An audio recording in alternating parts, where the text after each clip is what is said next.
Thanks for logging on to myfoxhurricane.com. Here we are just a day away from that peak of the hurricane season. You see that big ramp up that we normally see in activity, or quite often we see that.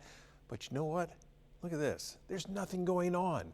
We've got a lot of this Saharan dust working its way across the eastern Atlantic. You see this other plume starting to work its way towards the Caribbean and then over the Gulf down into the Caribbean.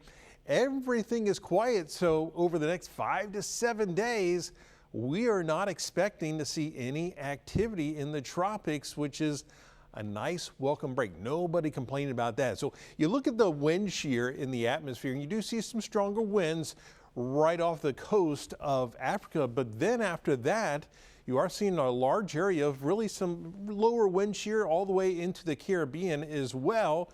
So just by looking at that, it would look like, hey, conditions are at least more favorable. But remember, we have a lot of that dust, and then where we don't have the dust, or in some cases where we have that dust, but along that same route, you're seeing large areas of dry air in the mid-levels of the atmosphere. So we do have some inhibiting factors in the atmosphere, which is why we are likely seeing kind of a pause here. Now, we've seen pauses in the season before. We saw that just last year. And then once we got towards October, remember, that's when a lot of the activity started to ramp up. So we'll have to wait and see. Some of the long-range models are at least showing that the atmosphere, as we head towards the end of September, heading towards October, will become more favorable. So that's why we're going to watch very closely. But at least for now, when you look at the Fox model, you see that intertropical convergence zone, but you're really not seeing any substantial waves